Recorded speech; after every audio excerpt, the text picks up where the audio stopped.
Hi Earth Signs, Taurus, Virgo, and Capricorn. Welcome po sa ating channel at ito yung Daily Gabay Tarot Love Reading for September 22, 2023.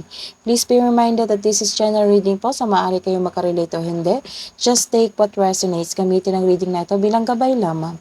Balik po kayo dito bukas para sa ating Daily Gabay Tarot Love Reading for September 23. Bukas po. Please like, subscribe, and click the button para updated po kayo sa Daily Tarot Reading natin. Maraming salamat po. Para po sa gusto magpa-reading, maaari nyo pong makuha ang link. Nasa description box po ito. Message nyo lang po ako sa Messenger. Maraming salamat po. Spirit guys, ano po ang ganap today para kay Taurus, Virgo, and Capricorn? Mga single po, September 22. You are heartbroken. Kakahiwalay nyo lang. Earth signs. You are healing your inner child also. So, nagkaroon ng, don't worry, namnamin mo lang itong, yung emotion na ito, yung bigat na pakiramdam mo. Kasi may nakikita ko dito, you are decided na mag-move on para magkaroon kayo ng self-growth.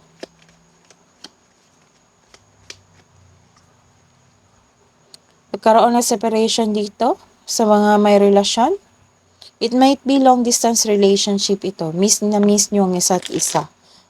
Pero don't worry, makaka-receive ka ng message galing sa inyong partner. Call ba? Email ba? Iniisip ka niya parate. Pinapaalam niya sa iyo na mahal ka niya. Miss nyo ang isa't isa. So, hingi tayo na clarification, spirit guys. Ngayong araw na ito, September 22, para kay Taurus, Virgo, and Capricorn.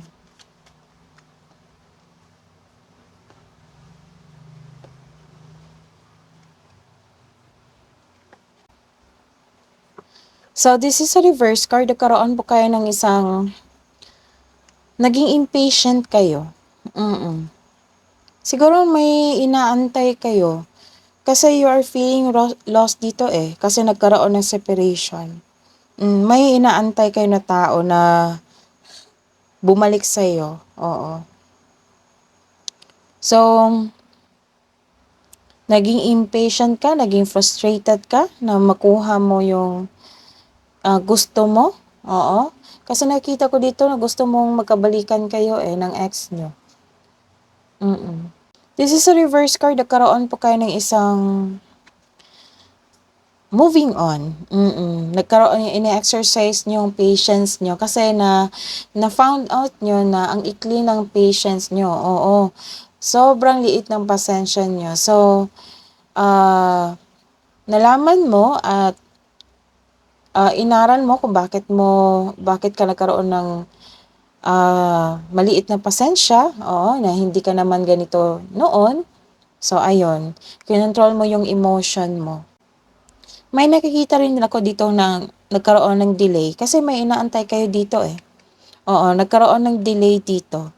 So, may ilan sa inyo makatanggap ng isang unexpected message na medyo masakit o hindi nyo kaya. So, be ready.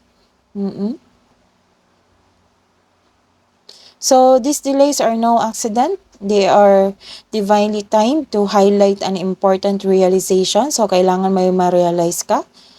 Something you need to recognize bago ka magpatuloy sa iyong gawain. Ano kaya ito?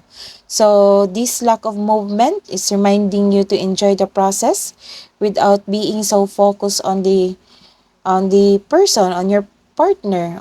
So, mag-move on, then take an action para magkaroon ng self-growth. This is a reverse card. Nagkaroon po kayo ng recovery from pain. So, you are releasing your emotion after this. Nagkaroon kasi ng releasing of emotion kasi tumawag siya. Dumawag siya kasi miss na miss nyo ang isa't isa. So, this is a reverse card also. Nagkaroon ng weakness. Weakness mo kasi yung partner mo. Kasi tumawag siya. So, naging okay kayo. Hindi naman kayo nag-away, miss nyo lang siya. Tapos, nagkaroon kayo ng long distance relationship, hindi tugma yung schedule nyo para mag-usap kayo, para magkita kayo, kasi busy kayo sa inyong buhay karera. Ganon. So, anong iniisip mo? Anong iniisip niya sa mga single po?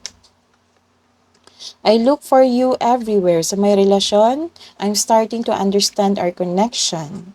So, dahan-dahan mong tanggapin yung connection nyo na nagkaroon ng changes sa inyong schedule, sa pag-uusap, sa pagkikita.